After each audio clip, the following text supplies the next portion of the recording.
Hey, you must have come from the delay tutorial. Or maybe this is your first one and you're going to be going to the delay tutorial. Yeah, this is part 2 or part 1, depending on what order you're watching this, of the delay tricks and tips video. So we are talking about the panning delay today. My name is Playgue, and almost everything in this panning delay tutorial can be utilized in the delay effects as well. But I'll try to make this a little bit more unique and getting some of the unique aspects of the panning delay out. Panning delay is on B and C, just like the other delays. They're right next to each other. You can get to panning delay on B very quickly just by going to the end and then just going over twice, which is very helpful. I want to talk about how this is different from a regular delay. So besides the obvious of panning aspect of the delay, so the delay will just repeat the sounds, whereas a panning delay will also pan back and forth between the two left and right channels. But the bass lines are actually more full than a delay. So what I can do to demonstrate that, so I'll record the same sound for delay.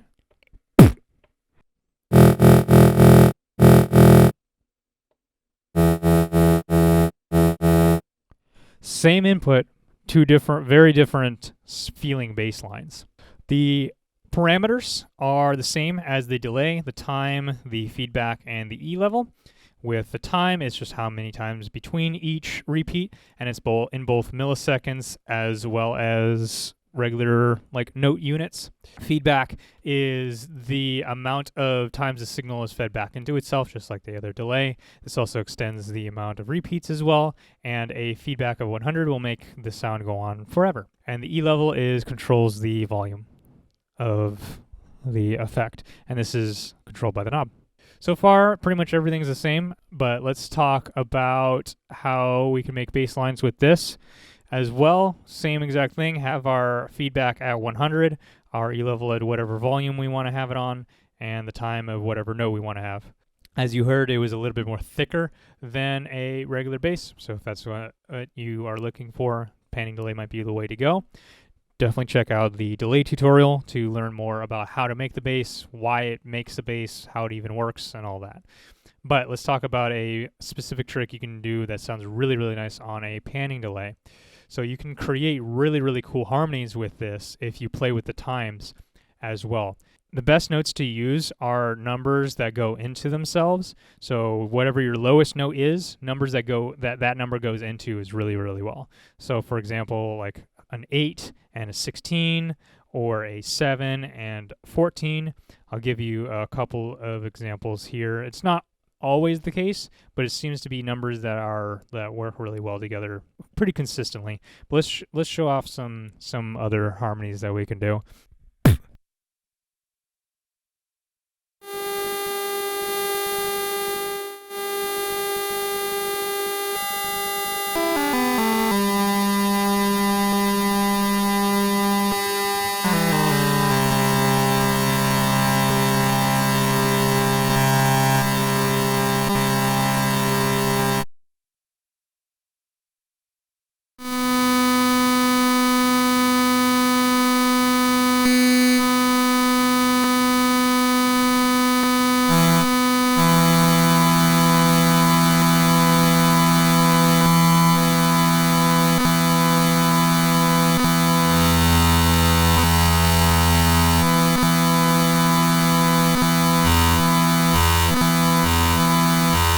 All right.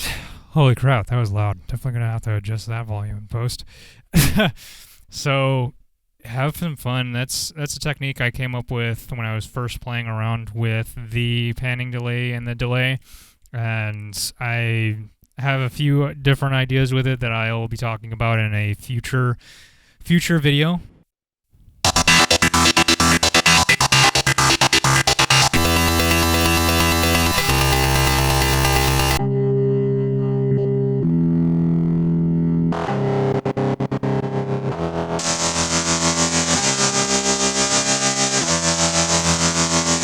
Try to make some harmonies with the panning delay. I always have some fun with that. Another cool technique that you can use with the panning delay is turning effects on and off. The effect will actually permeate through the panning delay, but it depends on what layer you have. So in this case, I have a filter above and below this panning delay here, and we have it affecting track 4. So you can hear the panning delay doing its thing, but if we have a filter on, the panning delay also, the filter effect also is on the panning delay, and that doesn't matter. It's on for both. However, if we turn something on and off, it will sound differently depending on what layer it's on. So in this case, we'll start with the top.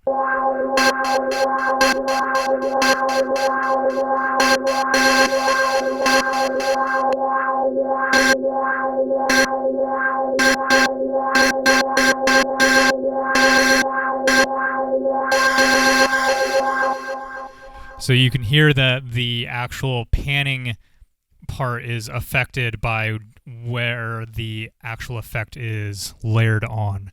If you want to learn a little bit more about layering, as always, check out the delay tutorial. I'll talk about that a little bit more. Next is changing the note. So just like with the delay, you can also change the note with the panning delay. It sounds very different. You can watch the delay tutorial on how that works as well. It will, to make the sound, I'll go in a little bit more detail here. To make the sound louder, you just change the feedback of the track or the panning delay.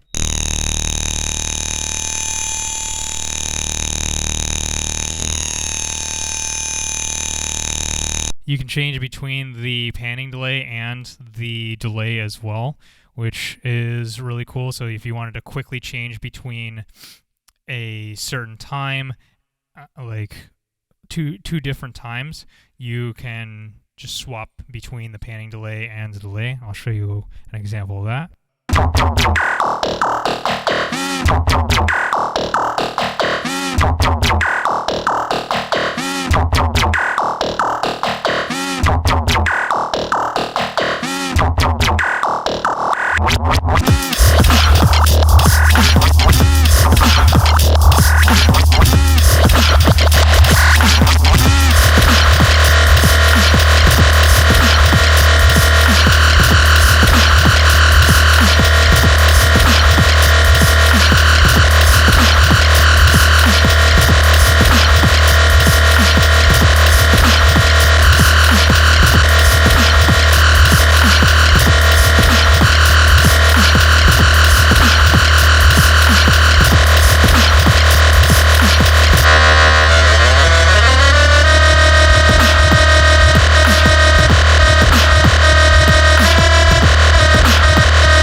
So you can move back and forth between all the delays if you want, but just have each one at a different time to change the note of whatever you want to have it to, and then you can play around with the various notes.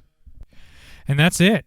It's half of it. If you want to know more about cool effects you can use with the panning delay, watch the delay tutorial. That should be out now, and educate yourself on the delays and how that works. I will also link to the video on one of my favorite people to teach me stuff like this, and there's a lot of really good information about delays in general and how they work, and they also have some really cool tips and tricks on how to use delay. So that is it. That is the delays, and if you've watched both of them, thank you for watching both. If you haven't seen the delay tutorial yet, go check that out and you'll get more information on this. But let's look into a track to talk about the more basic uses of it.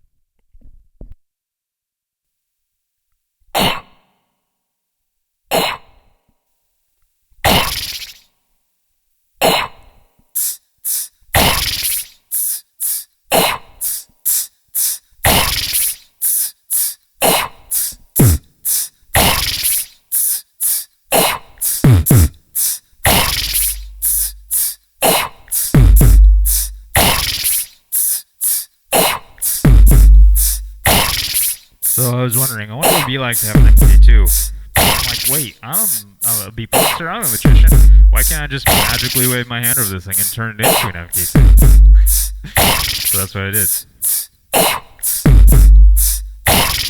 Alright, are you ready? Alright, are you ready? I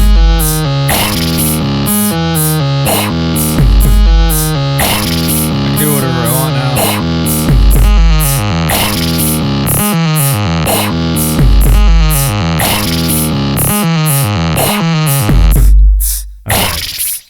Let's turn this into a Daft Punk concert.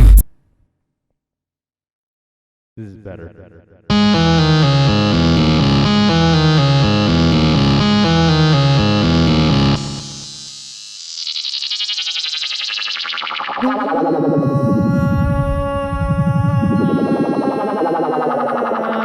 Back to the underground.